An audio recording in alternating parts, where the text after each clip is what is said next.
they united to form one of rock's most dynamic musical mergers. And all the world will love you just as long as you are. There was a big buzz for Bad Company, and we all knew that the group was destined, you know, for really great things. I can't get enough of your love.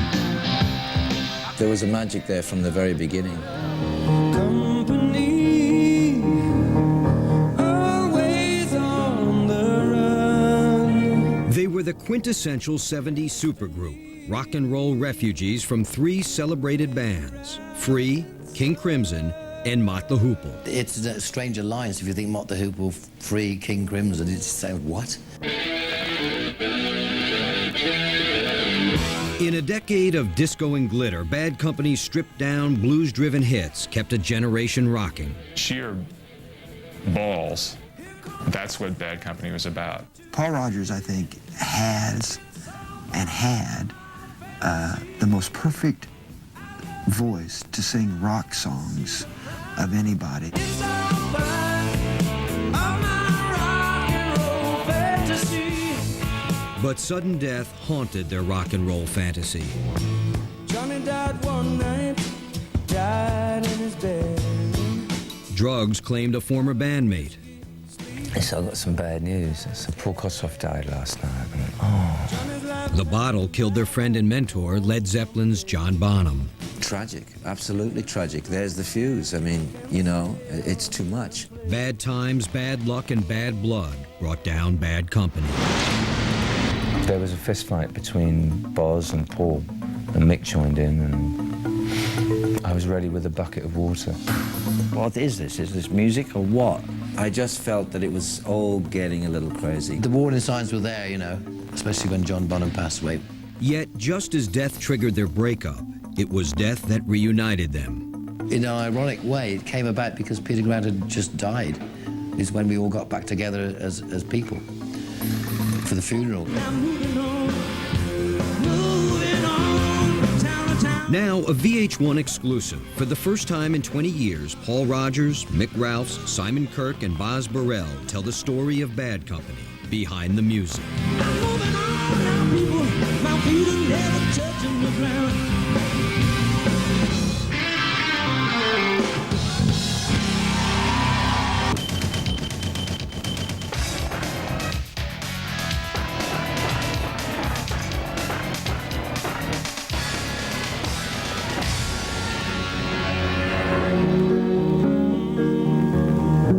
On April 8, 1999, amid the daily madness of Midtown Manhattan, an historic musical reunion was taking place in a West 48th Street storefront. Company, always on the run. It was a little uncomfortable, I think, because everyone probably felt, can we still do this? We've been through a lot together, even though there's been this huge gap. The four original members of Bad Company had gathered at Manny's Music Store to do what they hadn't done for almost 2 decades: plug in their amps, strap on their guitars, and play together in public.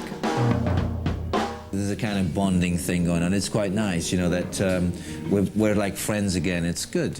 If you're with guys you can have confidence in, then it's no problem. Hopefully we can just get funky.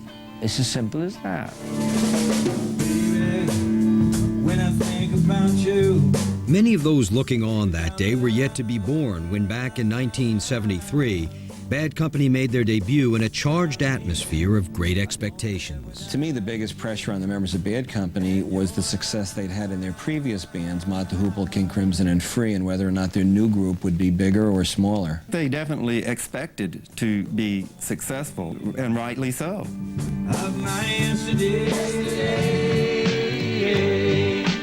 Bad Company's bold arrival heralded a classic new era in rock and roll.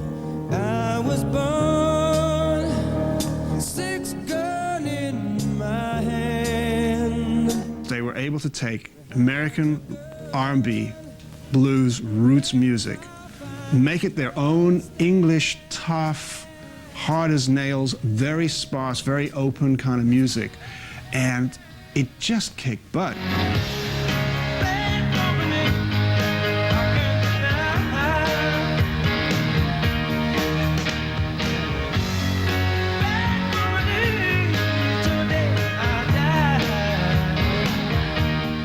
was the death of another hit-making rock band that gave life to Bad Company. Bad Company was born from the ashes of Free in lots of ways.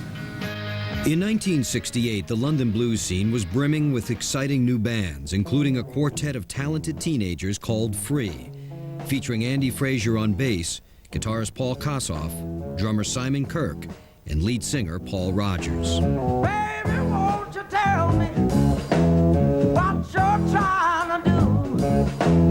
You don't. Free were really exciting. They were just punks. They had all this energy, they had all this moxie. They really sounded good and they looked great.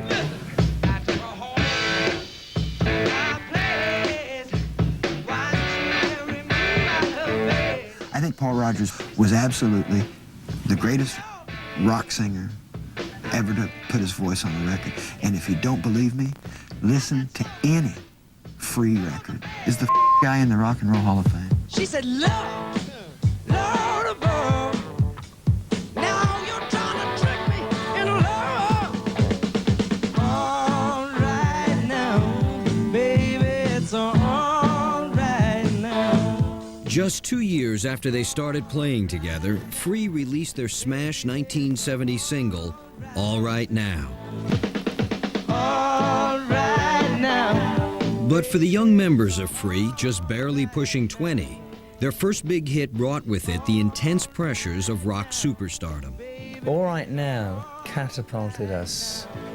As much as we wanted to be, you know, rock stars or whatever and have all the trappings that gives, I don't think we were ready. Everybody wants to go gung-ho. There's more and more gigs, more and more shows, bigger and bigger and bigger, and there's no rest. As the pressure mounted, guitarist Paul Kossoff began experimenting with heroin. Kos was like this desperate soul crying in the wilderness. I mean, the first time I came in and saw him slumped over, I thought he was asleep, but he had his guitar across his lap. In 1971, less than a year after All Right Now hit the charts, Andy Fraser and Paul Rogers decided to quit Free. They dropped the bombshell that this tour would be the last.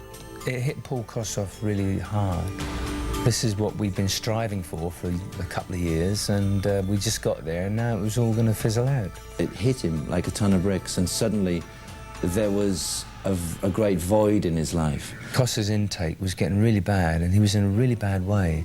And although we'd only been together a few years, there was an intense love between the four of us, and to see one of our buddies start to spiral downwards like this was really heartbreaking. We actually reformed the band when we realized what a state he was getting into, In January of '72, Free reluctantly reunited and rallied around their brilliant but troubled lead guitarist to record their final album. And I called it Heartbreaker because it was a heartbreaking thing to be around, because he seemed bent on a self-destructive course in lots of ways. And the only time that you're satisfied is with your feet in the wishing well. Kossoff's heroin use proved impossible for him and the band to overcome. And I remember 5 minutes before we went on stage, placing his left hand on the strings to show him the chords to All Right Now. It goes there. I'm going, I can't believe this. He had taken something earlier, and it would kick in just about when he walked on stage, and I see him turning around, and he's about to switch his amp on, and he can't find the switch. It's like one of them. It's like, oh, and I'm like, oh, no. In the end, we just couldn't take it anymore and said, look, that's it. Free was dead. And though the band's demise was a painful blow, for Paul Rogers and Simon Kirke, there were bigger and badder things to come.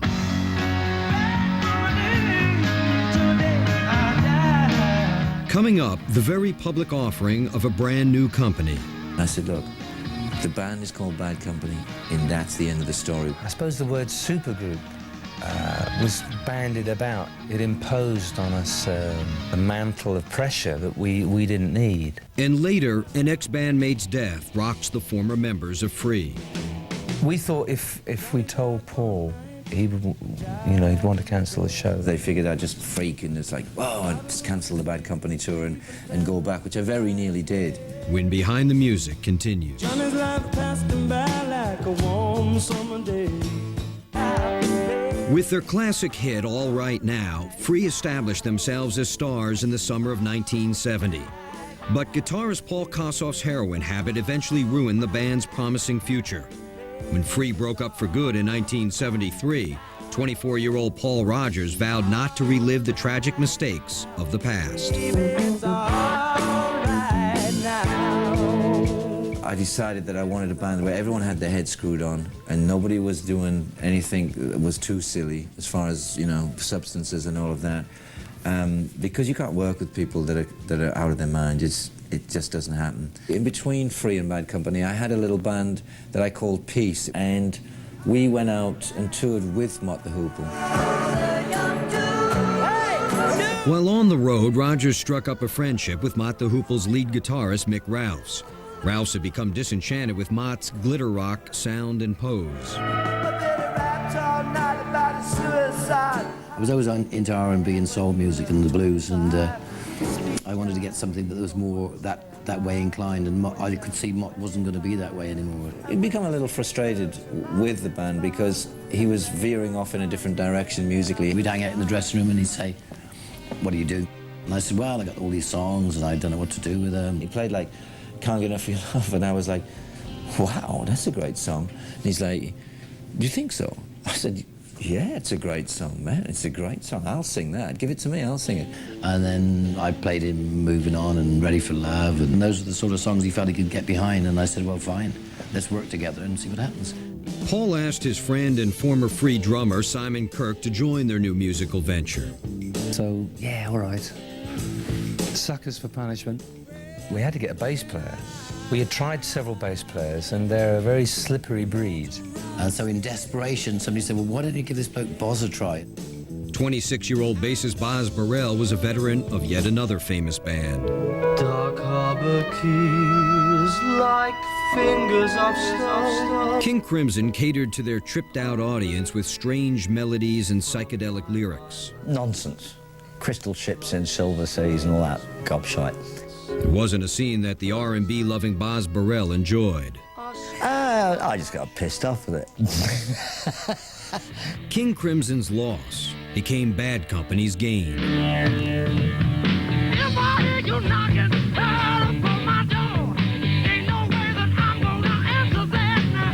With the band complete, expectations began to rise. Paul, Simon, Mick, and Boz had all been in bands that sold millions of records.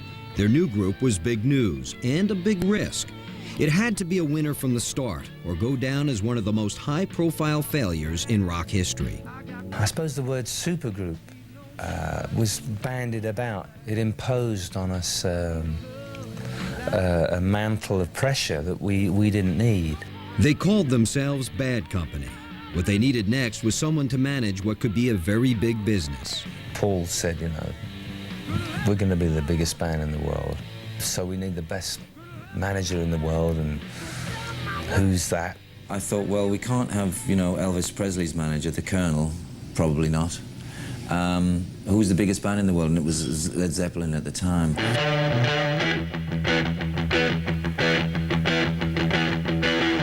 Led Zeppelin's manager was a larger-than-life character named Peter Grant.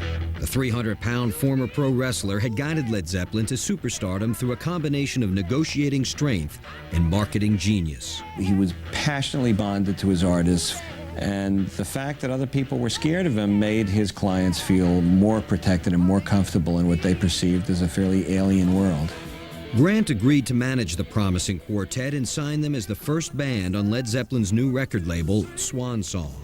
It's all part of my fantasy. Despite Led Zeppelin's notorious reputation as hard-partying bad boys, they cautioned their new label mates.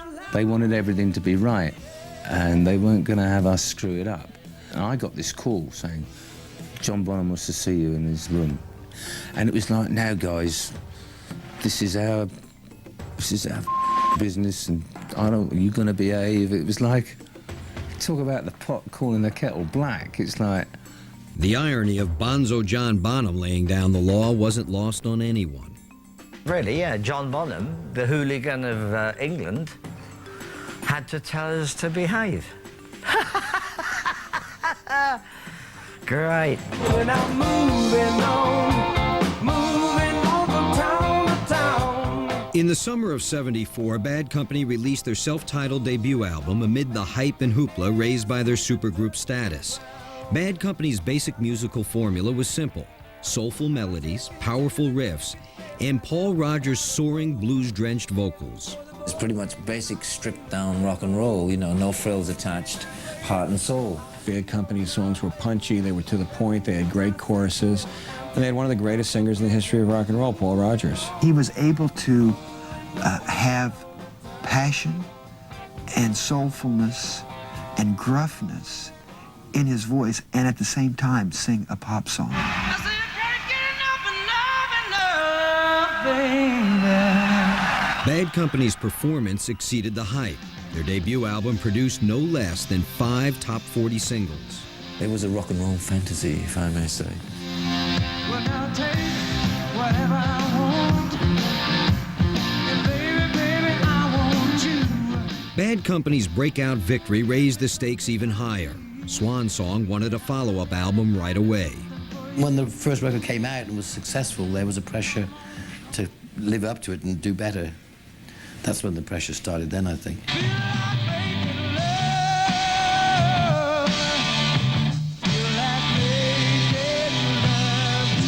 Their second album, released in the spring of '75, proved Bad Company was no fluke. Straight Shooter went to #3 on the US and British album charts.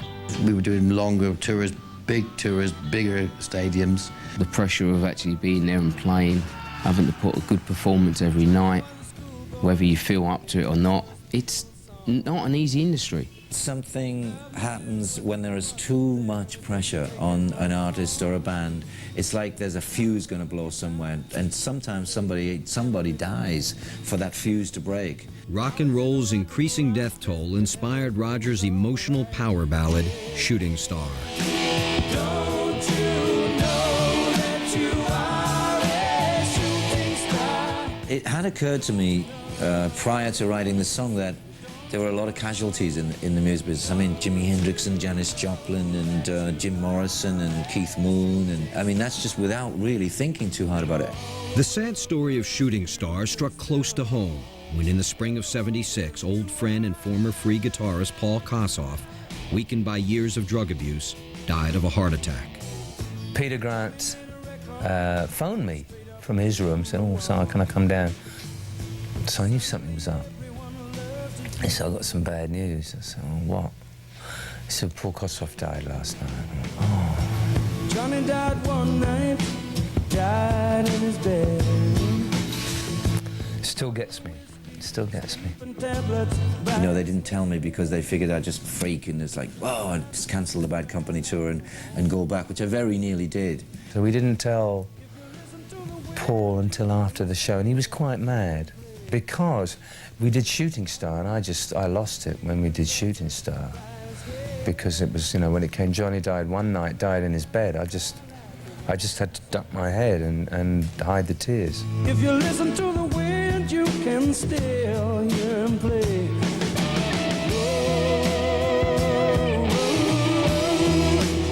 Coming up, death pays another visit to Bad Company. With John Lennon being shot and then Bonzo dying a few months later, it really sort of put the seal on touring for Paul. And later, Paul Rodgers calls it quits. I just felt that it was all getting a little crazy. Paul just went off and that was it. When Behind the Music continues. Johnny made a record, went straight up to #1.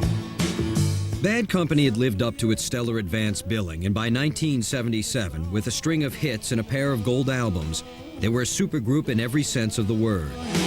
Don't you know that you are a shooting star? Don't you know? But the untimely death of their friend Paul Kossoff had been a shocking blow to the band, especially to ex-Free bandmates Simon Kirke and Paul Rodgers. In all the world will love you just as long For a while, I couldn't speak, I couldn't even think about it or speak to anyone in relation to it. But he was, you know, he was at peace, and that was the main thing. I grieved, you know. It was very hard to lose a friend and a great musician, you know. But I had to keep on working, you know, and so I just really threw myself into the tour at that time and worked my way through it. The bottom line was we were on this crazy carousel of album, tour, album, tour, album, tour. Some people say I'm no good, laying in my bed all day, but when the nighttime comes, I'm ready to rock and I roll my toes away. They were growing weary of the road, but Bad Company's success had become a double-edged sword, as each new hit album led to bigger tours and mounting pressures. I'm gonna live for the music, give it everything you got. We'd come off of another mega tour, mega, you know, everything was mega. And there wasn't time to sort of get your head together to write. You were just sort of recovering from the tour. It's like, wow. It's all part of my rock and roll fantasy. For 5 years, Bad Company had only known life at the top. They were living a rock and roll dream. And on their 1979 album, Desolation Angels, they summed it all up in a top 20 hit. Put up the spotlights, one and all, hey, and let the feeling get down to your soul. The music's so loud, you can hear the sound. Powered by rock and roll fantasy, Desolation Angels went to number 3 in the summer of '79. It's all part of my rock and roll fantasy. The next year, Bad Company was rudely awakened from its rock and roll fantasy. That September, they lost one of their closest friends and mentors when Led Zeppelin drummer John Bonham died after a long night of drinking. It was just one of those drinking binges that didn't stop. We all could see the danger it might possibly happen, but he never actually thought it would. He seemed to be indestructible, and he probably thought he was. Tragic, absolutely tragic. We lost a friend and a great talent again, you know. Shouldn't happen. Sad. Indirectly, caused the end of us as well. Bonham's death sent shockwaves through the entire Swan Song family. Bonzo, when he died, certainly couldn't be replaced. And for Zeppelins to continue without him would have been unthinkable. So they broke up, and that was Peter's baby, really. Led Zeppelin's manager, Peter Grant, was stunned by the sudden loss of Bonham. Peter had lost a lot of heart. I mean, you know, he'd lost a dear friend. He lost interest in the whole business. He couldn't function anymore, and we needed him to function. He was like the father figure. He was our anchor, and without him, we just kind of became like shifting sands. So we started sort of trying to run it ourselves, and of course we couldn't. Then in December of 1980, 2 months after John Bonham died, John Lennon was shot dead in New York City. He's not dead. John Lennon can't be dead. Lennon's shocking, senseless murder dealt Bad Company another body blow. Paul kind of got very withdrawn. You know, it affected everyone, certainly the Lennon going, and the way he did, and being shot. And, ooh, you mean there are people out there who don't like us? It certainly marked the beginning of the end for us. Johnny looked around him and said, well, I made the big time at last. Don't you know? The two tragedies brought the downside of rock stardom into sharp relief. Don't you know that you are a shooting star? And nobody saw it clearer than the man who wrote Shooting Star and Rock and Roll Fantasy. It was getting way out of hand sometimes, and I wanted to have some home life and be with my family and spend some quality time with my kids who were young at the time, and I wanted to see them grow up a little bit because they were beginning to forget who I was. I could tell he was under pressure more than us because he had children and we didn't at the time. To give it full commitment, you have to forget about your family life. It was tough for me. The other guys didn't have that, so they didn't understand that. I'd seen Kossoff slip away from us, And I didn't want to see that happen to me or any of the guys, you know. And so I wanted to stop short of that and come off the road and get real for a while. So I did. 10,000 miles I travel, 10,000 miles and more. For 18 months, Paul, Simon, Mick, and Boz went their separate ways. If we hadn't stopped then, you know, it's terrible to say, but I think something bad could have happened to one of us, maybe. The warning signs were there, you know, especially when John Bonham passed away. After a 1.5-year-long sabbatical, Bad Company regrouped in 1982 to record their 6th album. But the sessions for Rough Diamonds were rough going. You know, when it comes to relationships, once it starts getting violent, that's it. There was a fist fight primarily between Boz and Paul. And Mick joined in, and I was ready with a bucket of water. It was just internal frustrations on Paul's part, and it was just like a boil, you know. Finally, we actually finished the album in true British style, nursing our swollen lips. And it was the one album that we didn't tour behind because, you know, Paul just went off and that was it. I felt that it was taking over my life. I just had to stop with this thing and let it go, you know. I get up in the morning and it's just another day. Pack up my belongings, I got to get away. In a way, Paul was right. He did us all a favour by walking away from it, because we weren't writing the songs we should have been writing. We were just burnt out. We just needed a break. Moving on from town to town. We never actually broke up. We never actually said headlines. Bad Company has done their last show. So 6 months went by, then a year. So I thought, well, just let him have his space, you know. He obviously needs it. You know, after a couple of years, I figured, well, I guess he's not coming back. After leaving Bad Company, Paul Rodgers tried to recreate the supergroup magic by merging with former Led Zeppelin guitarist Jimmy Page to form The Firm. Rodgers was eager to step out of Bad Company's shadow. Page was trying to move past the death of John Bonham.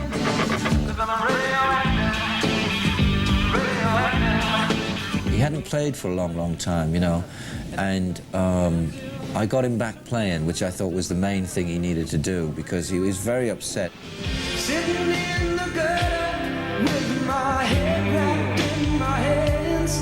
I've been drinking all night and I just can't stand the pain. At the end of the 2 tours and 2 albums, we both felt, well, okay, that was great, you know, and we went off to do different things, you know, and left it alone. And actually, I'll say this, I'm proud to say that I've worked with Jimmy Page. Bad Company officially announced its breakup in 1983, then slipped into rock and roll history. Ain't it funny? Time goes by. It would be 3 years before Bad Company would re-emerge in a new incarnation. Somehow you don't notice me. Coming up, another Bad Company, another breakup. It wasn't Bad Company. To me, it was a band, but it wasn't Bad Company. The final tour with Brian Howe, we were just sick to death of each other. And later, a mentor's death is the catalyst for a long overdue reunion. I was convinced that there was no way I would ever want to meet up with the guys, and particularly, you know.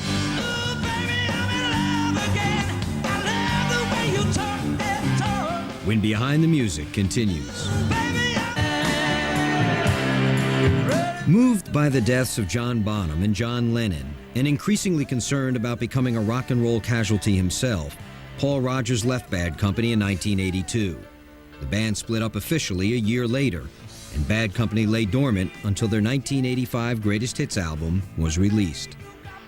A very astute move, I think, because it's one of our best-selling albums. I can't get enough of your love. The success of 10 from 6 sparked renewed public interest in Bad Company, and Atlantic Records was quick to capitalize.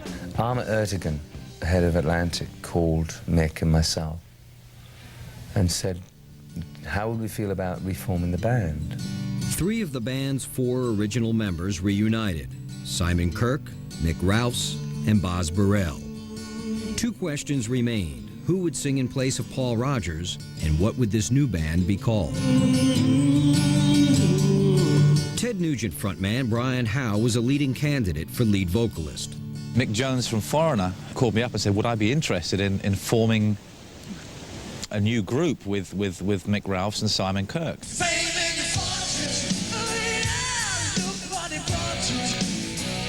We ended up having a few rehearsals, and things went pretty good. Howe signed on to sing with the group. According to Howe, it was Atlantic Records that suggested the new band be called Bad Company. And they said, well, look, the record's going to be out in 2 or 3 months. We really need to come up with something. How about calling it Bad Company? And as soon as I heard that, I thought, oh, God. I didn't like it, and I also said, this is corporate bullshit, and I was shouted down. It's the brand name. They wanted to carry the brand name on, right? Now, Paul legged it. And I didn't see why Mick and Simon shouldn't go out and earn some bucks. What the hell, you know? Paul's left, but there's still 3 original members, so we'll give it a go. It wasn't Bad Company. To me, it was a band, but it wasn't Bad Company. The name Bad Company meant instant recognition. It also meant Brian Howe had some big shoes to fill. I didn't want to be put into the direct confrontation with Paul Rodgers' voice. I mean, I'm not Paul Rodgers. I don't sing like Paul Rodgers. And I think in my arrogance at the time, I thought me and Mick could mould him into a soul singer. So we started off with Bad Company Mark II. The new Bad Company released their debut album in the fall of '86. Bad Company's return was big news. The controversy over the use of their old name dogged the new band. It's great. So rather than call yourself the Kentucky Wildcats or whatever, and start all over featuring ex-Bad Company drummer Simon Kirke, we just said, well, if you call it Bad Company. Yeah, we didn't want to start at the bottom rung again. Too long in the tooth for all that. You make it sound as if it was a bit of a business proposition. Well, I suppose it was to a degree, yes. Not really harping back on the past too much. I mean, live, we only do 2 old Bad Company songs. Without the distinctive, soulful vocals of Paul Rodgers, the new band's sound drifted away from the powerful R&B grooves that defined the classic Bad Company hits of the 70s. Should have told you by now, but I can't find the words. Bore no relation, as far as I was concerned, to the original Bad Company sound.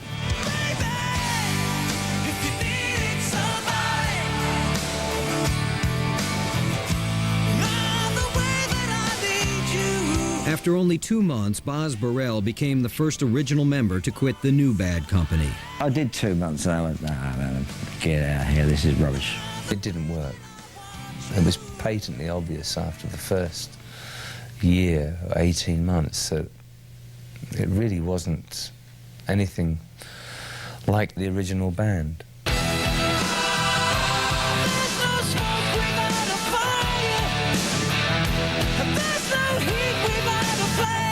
For 9 years, Brian Howe maintained an uneasy working relationship with Mick and Simon. Though the second incarnation never approached the superstar status of the original band, they did record 3 gold albums.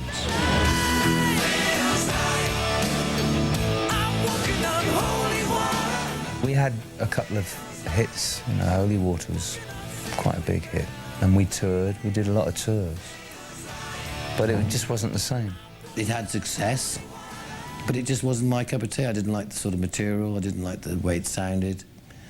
I didn't like the bullshit that was going on within the band, and I just didn't like it.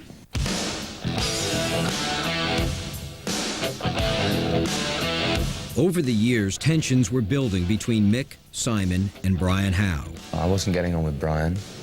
I was seeking refuge in drinking a lot, and my marriage was beginning to suffer. There wasn't anything that was even remotely band-like about the whole thing.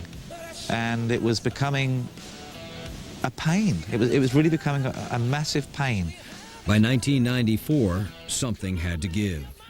The final tour with Brian Howe, we were just sick to death of each other. There's a diplomatic answer. And he went his way, we went ours very, very quickly. In 1994, Brian Howe departed and Mick and Simon put together a third version of Bad Company.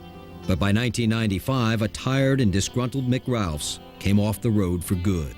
And then a year later, Simon did the same thing, and that was the end of it. By this time, I knew that I was an alcoholic. Brandy in the morning. Good sign. I said, look, I can't do this anymore. I really can't. This is killing me. It's killing my marriage. My kids never see me. Even my dogs didn't know me. You know, we were flogging a dead horse. So we folded it all up, put all the gear away, and I went off to my third rehab, which, God willing, is working to this day. Bad Company was laid to rest.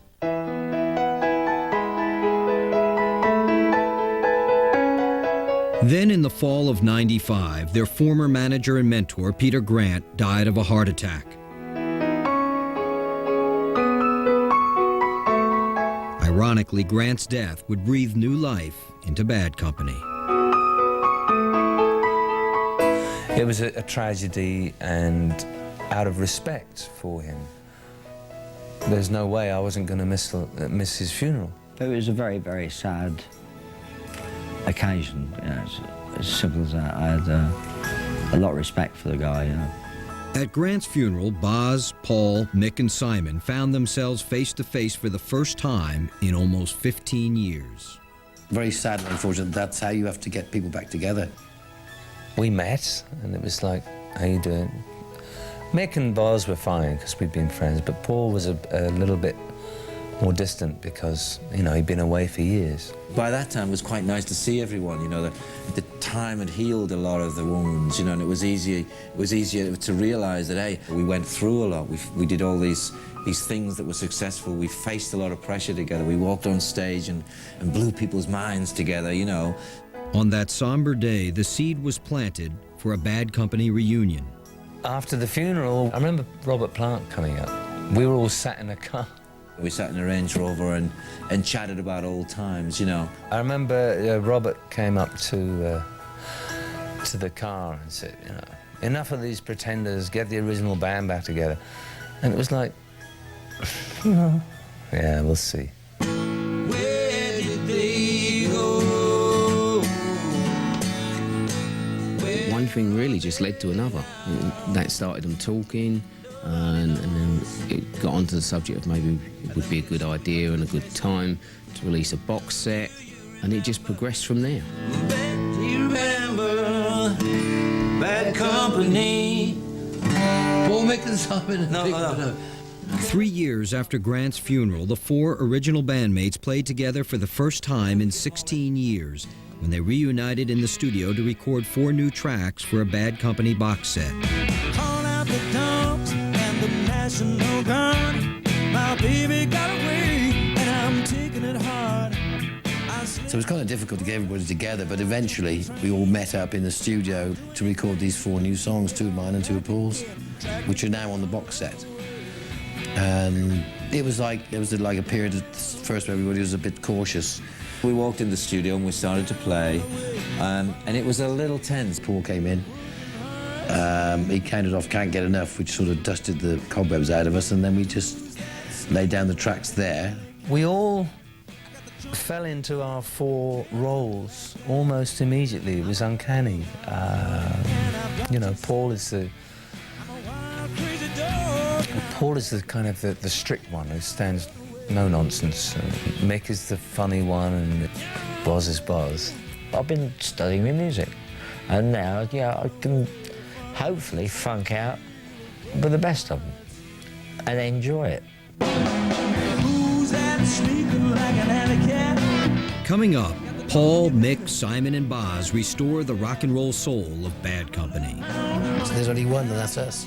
That's it. I'm a wild, crazy dog, and I'm hell-bent. When Behind the Music continues. Everybody, where did In the years after Bad Company's 1982 breakup, Paul Rodgers, Simon Kirke, Mick Ralphs, and Boz Burrell drifted apart. They came together 14 years later over the death of their good friend and former manager, Peter Grant. Peter was a great believer in believing in yourself. And one of the things he would say was there are three things to remember. Believe, believe, believe. Bad Company's newfound faith in each other was put to the test when they reunited to record 4 new songs for their 1999 box set. Ooh, baby, I'm in love again. I love the way you baby talk. Their faith was rewarded when the box set sessions inspired even bigger plans. Started out with the idea of an anthology, and then the 4 new songs, and then from there to a short 20-date tour, which is stretched into a 30-date tour.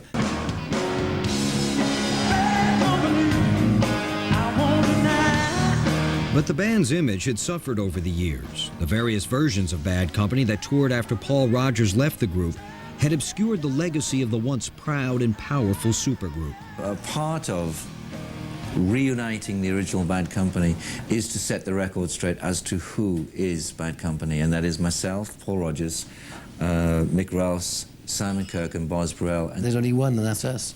That's it.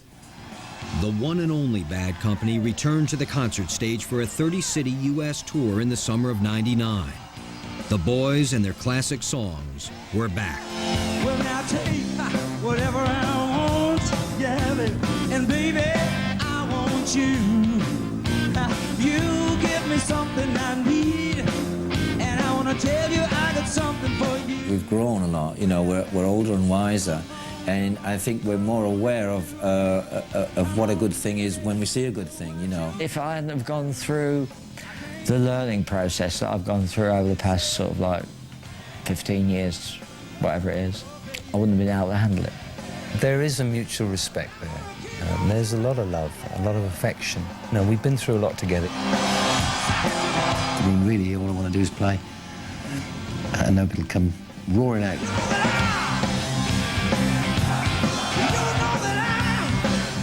All we ever have wanted to do is make music the way we would like to hear it played. You know, we lived the life and played the music.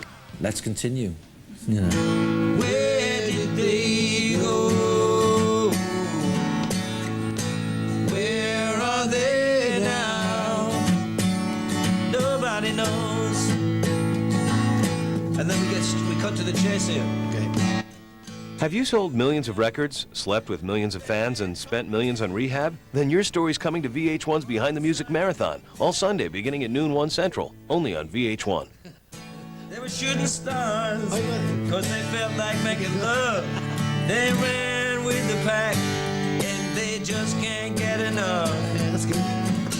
Where are they now?